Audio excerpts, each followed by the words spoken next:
ariko hari abantu bakuru batajya basuhuza abandi, akabasangaho muri mwicaye muri benshi cyangwa se akahagusanga uri umuntu umwe ntakubwire ngo wiriwe cyangwa se waramutse, bikamera nk'aho mwahoranye. Hari abantu bagira ingeso zirimo umwanda nko gucira aho babonye. Hari abadakunda kuvugisha umuntu batazi, hari abakunda kuvugisha uwo babonye wese kandi bagatanga ibitekerezo muri buri kintu. Hari abandi bagira ikinyabupfura cyinshi ku buryo atatinyuka kunyura hagati y'abantu babiri bahagaze baganira. Hari abikunda cyane ku buryo buri gihe mu kintu cyose kibaye abanza kwitekerezaho no kureba inyungu ari bugikuremo. Hari abitinya ku buryo anatinya gusaba ibyo yemerewe biri mu burenganzira bwe. Hakaba n'abandi batinyuka ku buryo atakwemera ko hari ikintu kibera hafi y'aho ari atagifiteho amakuru.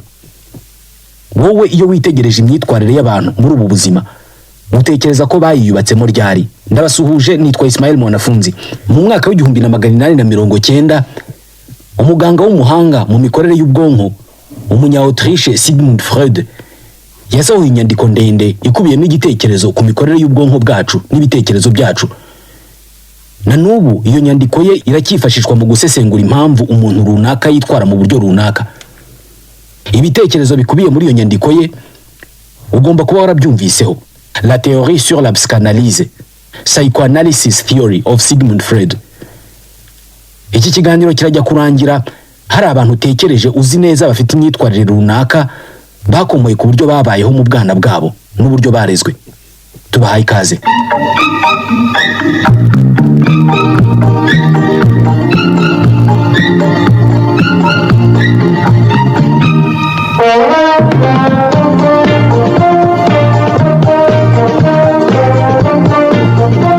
Uramutse usobanukiwe neza théorie sur la psychanalyse ya Sigmund Freud, hari abantu wahita ubabarira kandi wari warabanze kubera uko bitwara. Ushobora guhita usobanukirwa impamvu hari umuntu ukandagira utabishaka akakuka inabi nyinshi cyane, ubundi iki kigenda kireba he. Sigmund Freud yari umuganga w'inzobere mu buvuzi bw'imyakura ndetse akaba n'umuhanga cyane mu mitekerereze y'abantu. Yamenyekanye cyane nk'umwe mu batangije ibitekerezo byimbitse ku byerekeye imitekerereze yimbitse, by'umwihariko uburyo bwo gusobanura no kuvura ibibazo by'imitekerereze n'imibanire y'abantu hashingiwe ku buryo umutima n'ubwonko bikora.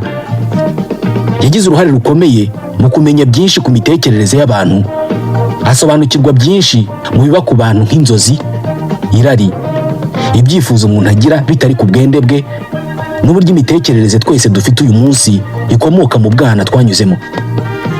Sigmund Freud yize mu ishuri ry'ubuvuzi, yiga ubuvuzi bw'uburwayi bwo mu mutwe n'imitekerereze, maze mu mwaka w'1881 ahabwa impamyabumenyi y'ubuvuzi muri urwo rwego.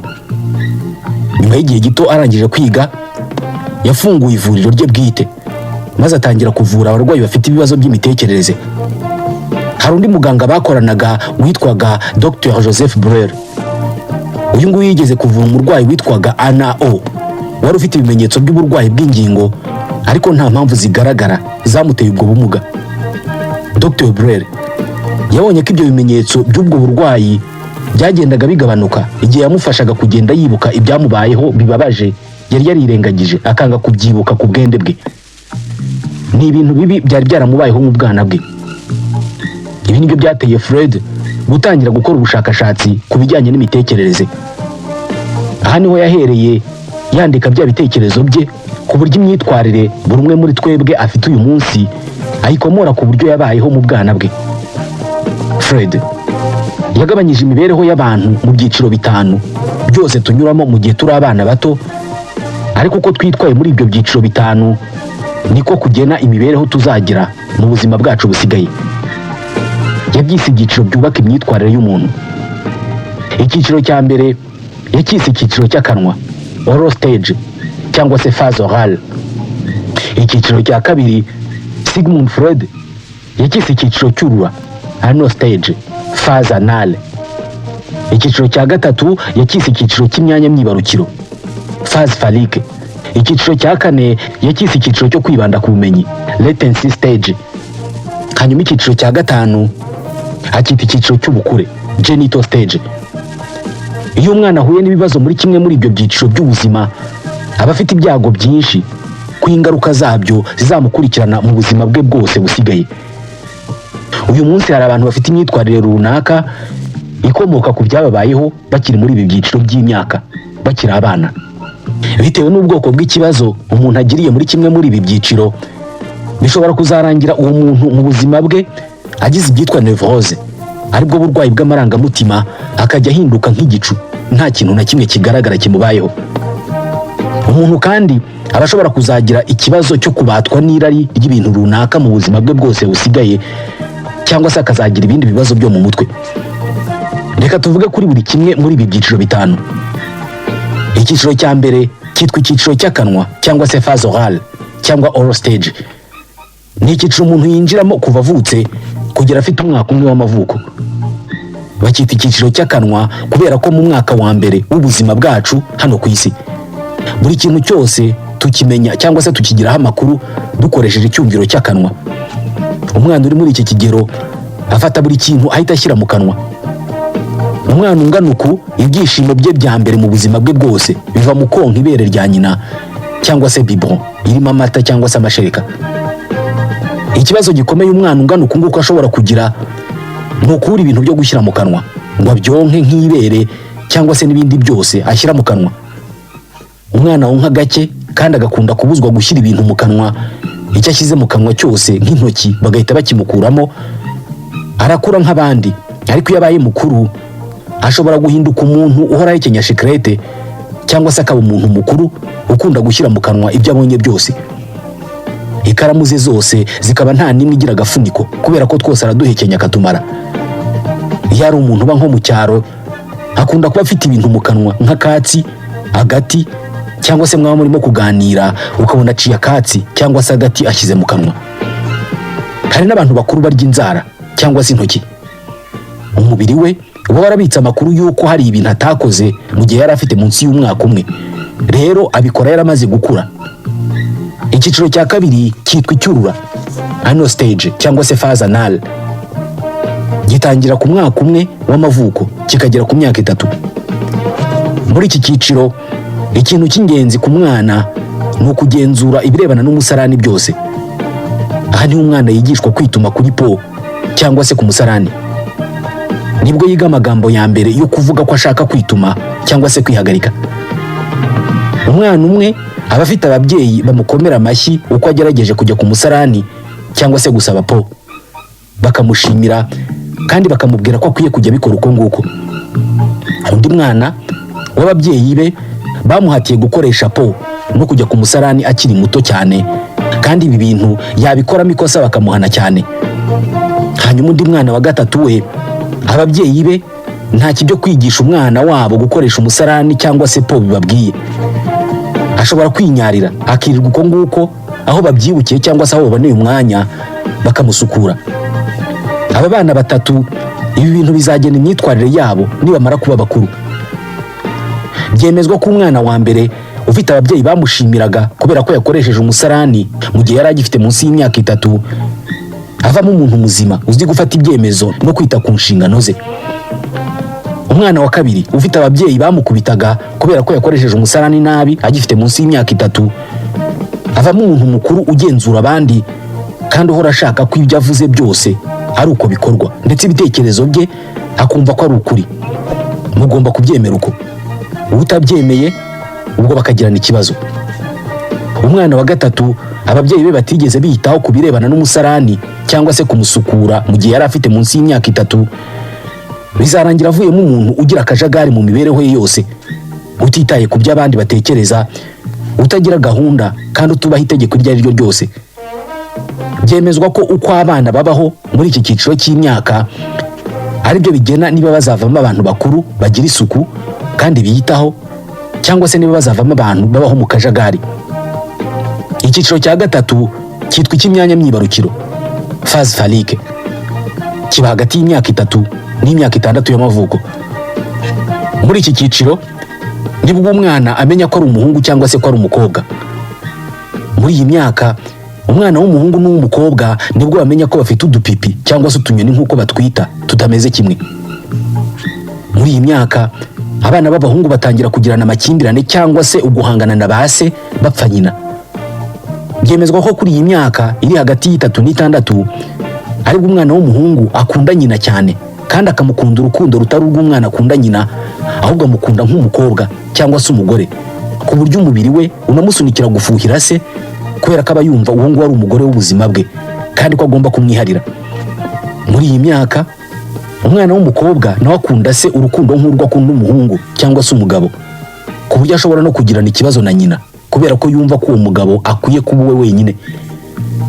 Muri iyi myaka uru rukundo umwana w'umuhungu akunda nyina cyangwa se urukundo umwana w'umukobwa akunda se barwita complexe d'Oedipe, niko Sigmund Freud yise urwo rukundo.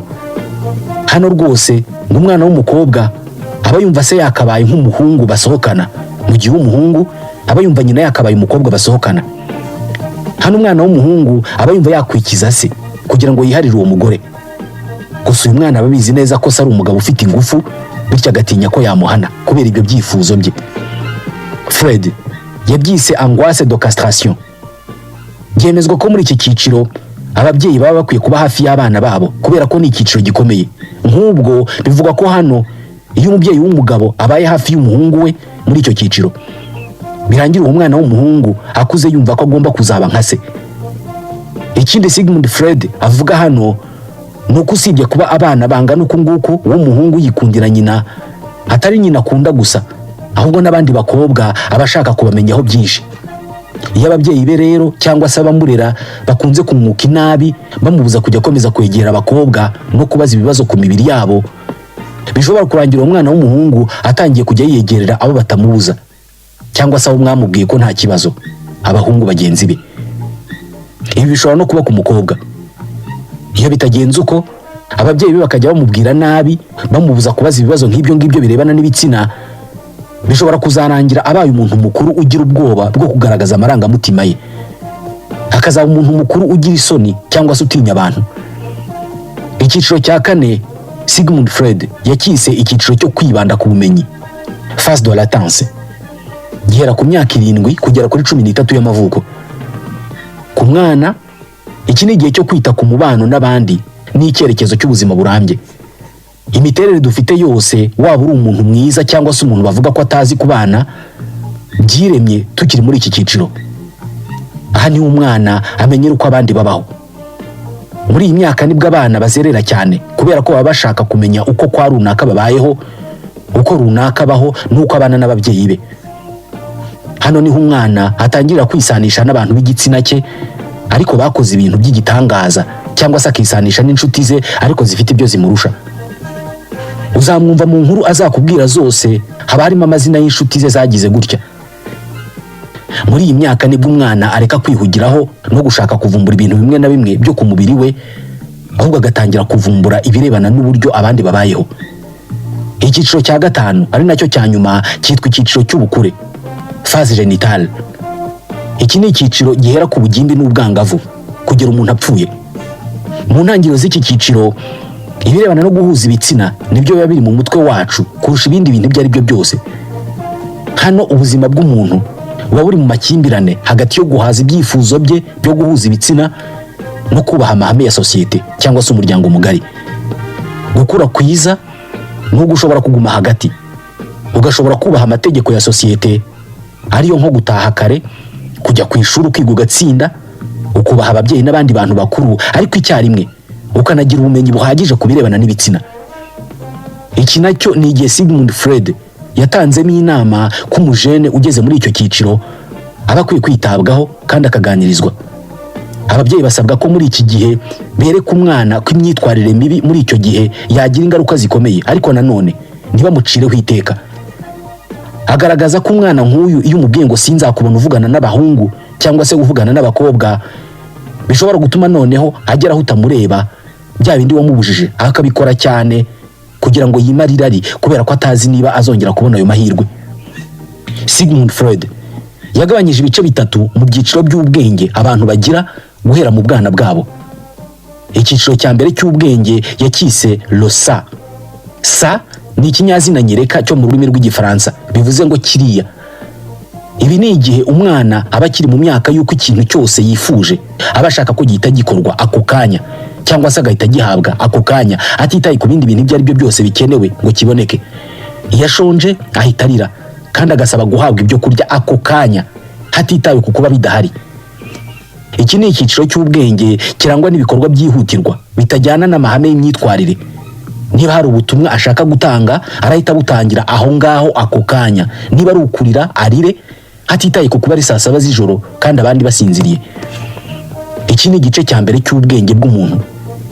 Iyo uvuye kuri iki gihe hakurikiraho icyiciro cy'ubwenge bise super ego, mu gifaransa bakita le surmoi. Ahangaha nahagana ku myaka 7 y'amavuko. Iki gihe umwana aba ashaka kuba umuntu mwiza ushimwa na bose kandi agakundwa n'abandi bantu. Akora ibintu bituma abantu bagira icyo bamukundaho.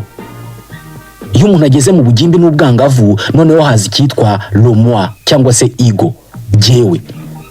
Bavuga ko iki gihe umuntu agira imyitwarire ihuje ubwana no kuba umuntu mukuru. Ashaka ko ibyo akeneye byose ahita abibona, ariko akaba atari n'umwana wo kubiririra kandi nanone akabaza ubwenge bwo kumenya ingaruka z'imyitwarire nk'iyo ngiyo. Ibitekerezo byinshi bya Sigmund Freud yabyubakiye ku cyo yise ubwenge buhishe. Nta makuru yose akurimo cyangwa se ari mu mubiri wawe, ariko ukaba utazi ko anabaho, nyamara akagenga ubuzima bwawe bwose mu buryo nawe utazi. Kuba mu gihe wari ukiri umwana barakunze kukubwira ko udakwiye kujya wegerana n'abakobwa cyangwa se n'abahungu, ariko ntibagusobanurire impamvu, ahubwo bakakubwira ko ibyo bintu ari bibi cyane. Aya makuru akagenda akibika mu mubiri wawe, ndetse ukanibagirwa ko ibyo bintu bigeze kubikubwira kubera ko wakuze cyane. Ariko mu gihe wamaze kuba mukuru ukazisanga utinya abakobwa cyangwa se abahungu, wowe ntumenye impamvu yabyo, nyamara ubwonko bwawe bwabitse amakuru yuko ibyo bintu babikubujije ukiri umwana. Kuba barabikubujije byasunikiye ubwonko bwawe kutiga uko bitwara imbere y'abakobwa niba uri umuhungu, cyangwa se kutamenya uko bitwara imbere y'abahungu niba uri umukobwa. Ibi bintu bikurimo utazi ko bihari, maze rimwe na rimwe bikajya bigira ingaruka ku mibereho yawe, nibyo byitwa inconscience. Iyi ngingo rero Sigmund Freud yayibanzeho cyane mu bushakashatsi bwe no mu bitekerezo bye byose. Turi mu mwaka w'1911. Sigmund Freud yari ahantu muri restaurant mu mujyi wa Munich mu Budage, ari kumwe na Carl Gustav Jung. Uyu ni umwe mu bahanga mu iyigamitekerereze ariko wigishijwe na Sigmund Freud. Iki gihe aba bagabo bari muri restaurant, Freud yatangiye gushinja uyu mwigishwa we ko amaze iminsi asohora inkuru mu binyamakuru byo mu Busuwisi, ariko ntavugemo izina rya Freud kandi ubwo bumenyi bwose ari we buturukaho. Jung we yamubwiraga ko yumva ibyo bintu nta kibazo biteye kubera ko n'ubundi Sigmund Freud asanzwe ari umuntu uzwi. Freud we yakomezaga kuvuga ko kumwibagirwa mu nkuru basohora atari ibintu byiza habe na gato, ndetse rwose ngo biramukomeretsa. Mu kanya gato bakivugana, Sigmund Freud yahise yikubita hasi araca abura ubwenge. Ibi byari ibintu bisanzwe kubera ko Freud yajyaga yikubita hasi agata ubwenge iyo yabaga ari kumwe na Jung. Yamusobanuriye ko impamvu yikubise hasi ngo ari uko Jung ngo ashaka kwica Freud. Sigmund ati mu buryo nawe utazi urashaka kunyica. Ni bwa buryo bwa inconscient. Sigmund Freud yazanye impinduramatwara mu mitekerereze y'abantu. Uyu mugabo yagize uruhare rukomeye mu kubaka imico abanyaburayi bagenderaho n'uyu munsi. Ibitekerezo bye byinjiye mu buzima bw'abantu bagezweho uyu munsi, ku buryo hari byinshi bakora batazi inkomoko yabyo, nyamara bikomoka mu bitekerezo by'uyu mugabo. Niba uyu munsi abantu bashobora kuganira ku bitsina bagasobanura impamvu umuntu umwe yitwara gutya mu birebana n'ibitsina, nuko hariho ibitekerezo by'uyu muhanga mu iyigamitekerereze. Nk'ubu hari bimwe mu bitekerezo bya Sigmund Freud byatumye uyu munsi hari ibintu dukora rimwe na rimwe bikaba ari nabyo bigena imibereho yacu. Muribuka mu kanya tuvuga ibyitwa complexe d'Oedipe. Ku batabyibuka, complexe d'Oedipe ni igitekerezo cy'uko iyo umwana w'umuhungu ari hagati y'imyaka 3 n'imyaka 6, umubiri we ari bwo utangiye kumenya ibintu by'ibitsina. Iki gihe ni nabwo uyu mwana amenya gutandukanya umuhungu n'umukobwa. Ni nabwo ku nshuro ya mbere umubiri we wifuza guhuza ibitsina. Iki gihe rero uyu mwana w'umuhungu yifuza nyina cyane ku buryo agirira ishyari se, akumva adashaka kubona si ruhande rwa nyina. Ibi bintu byavumbuwe na Sigmund Freud, ndetse niwe wabyise complexe d'Oedipe kubera ko mu Bugiriki bwa kera hari inkuru ivugwa y'umwana w'umusore witwaga Oedipe wakunze nyina cyane agera ubwo yica se ashakana na nyina. Iki cyifuzo rero ngo kiba mu mutwe wa buri mwana w'umuhungu uri hagati y'imyaka 3 n'imyaka 6 kugira ngo Fred yemeze ko ibi bintu biba kuri buri mwana w'umuhungu yabyirebeyeho we ubwe. Yabyawe n'umupapa w'imyaka 41 n'umumama w'imyaka 21. Iki kinyuranyo cy'imyaka cyaturukaga ku kuba uyu mupapa yari ashatse bwa gatatu. Ibi kandi byatumye Fred agira imyitwarire yihariye. Yari umwana w'umuhungu ufite se w'imyaka 50 wamubwiraga ibintu atumva habe na gato kubera ko yanashoboraga kuba sekuru. Ni mu gihe yari afite nyina w'imyaka 20. Byatumye Fred aba inshuti na nyina cyane kurusha uko yari inshuti na se. Ibi ngo nibyo byatumye atangira kumva kunze nyina cyane. Uyu mugabo ntiyaba yarafashe ibintu muri rusange byamubayeho akavuga ko biba ku bana bose kandi nyamara ari inkuru ye ku giti cye. Hari indi ngingo imwe ituma hari abatekereza ko Sigmund Freud yaba yarafashe amateka y'ubuzima bwe bwite akayahindura amahame abandi bantu bose bagenderaho. Freud akiri umwana yakunze kumva inkuru nyinshi zivuga ku ivuka rye. Ubwo yari amaze kuvuka nyina yarishimye cyane yishimira ko abyaye umwana we wa mbere. Muri icyo gihe ngo hari umugore w'umuturanyi waje ahanurira umuryango wa Fred ko babyaye umwana ukomeye cyane uzakora ibintu bizasakara ku isi yose bigasubirwamo n'abantu batagira ingano. Ibi ngo byatumye ababyeyi be bahita bishyiramo ko babyaye umwana uzaba igitangaza uzagira ahazaza heza cyane. Nubwo mu myaka ye y'ubukuru yahuye n'ibibazo bitandukanye nk'abandi bantu bose, ariko n'ubundi ababyeyi be ndetse nawe ubwe yari akizera ko azaba umuntu w'igitangaza. Nk'urugero, ubwo yizizaga isabukuru y'imyaka 35, ise yamuhaye impano ya Bibiliya yari yaranditsemo na wino mu rurimi rw'Igiheburayo. Ko Roho w'Imana yamuciriye inzira y'ubumenyi kuva ubwo yari agifite imyaka 7. Kubera iyi mpamvu, usibye kuba yari umwana umuryango ukunda, banamushyizemo icyizere cy'uko azaba umuntu w'igitangaza. Buri munsi bamusubiriragamo ko ari umwana uzi ubwenge. Amanota yabonaga mu ishuri nayo yemezaga ibyo ababyeyi be bamubwiraga. Buri gihe yabaga uwa mbere mu ishuri kandi agahora ari icyitegererezo ku bandi bana. Yamaraga igihe cye cyose mu biro ababyeyi be bari baramugeneye. Buri gihe yabaga arimo arasoma ibitabo ku buryo rimwe na rimwe inshuti ze zazaga kumureba zigataha zitamubonye. Ntabwo yajyaga asangira n'abandi ku meza kubera ko buri gihe yariraga imbere y'amakayi n'ibitabo. Mu mutwe we yari yaramaze kwishyiramo ko azaba umuntu w'igitangaza. Amaze kuba mukuru agashinga ivuriro rye, yakoraga ibintu bye ku murongo ku buryo buri joro yabaga afite umwanya uhagije wo gusoma no kugira ibyo yandika. Byarangiye ko kabaye umuntu w'igitangaza uyu munsi turimo tuvugaho.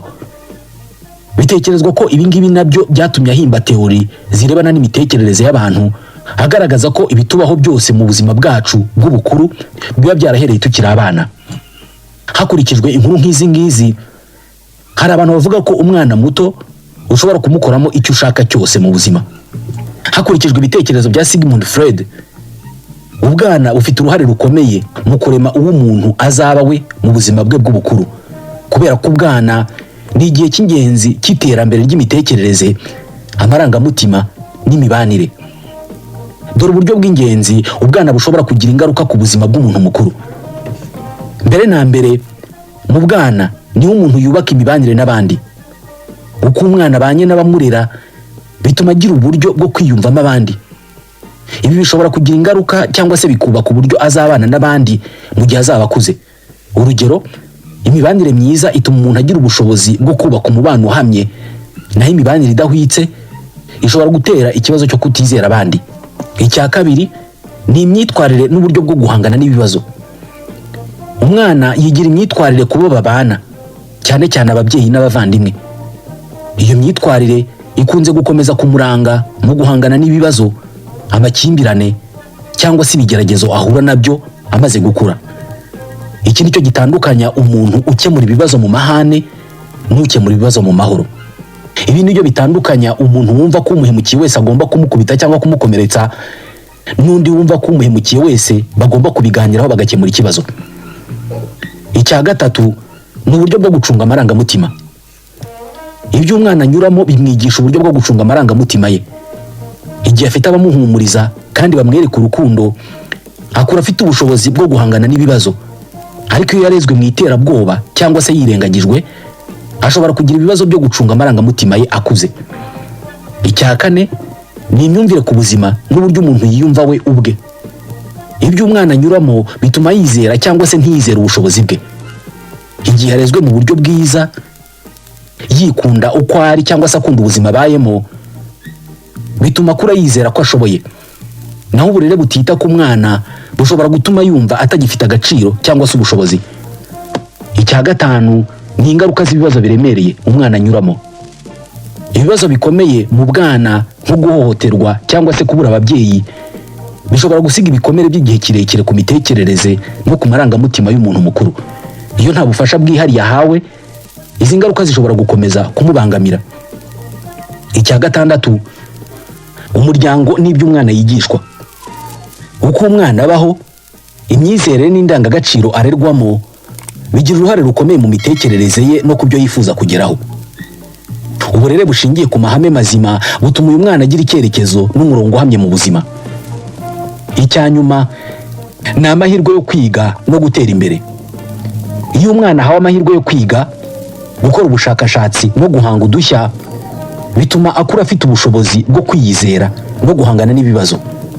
Ariko iyo yabuze ibyo byangombwa, bishobora kumubangamira mu kugera ku nzozi ze mu bukuru. Aya yose ni amahame yatekerejwe na Sigmund Freud y'inzira binyuramo kugira ngo uburere n'imibereho umuntu agira akiri umwana bimuherekeze kugera akuze, agira imyitwarire tubona n'abantu bakuru uyu munsi.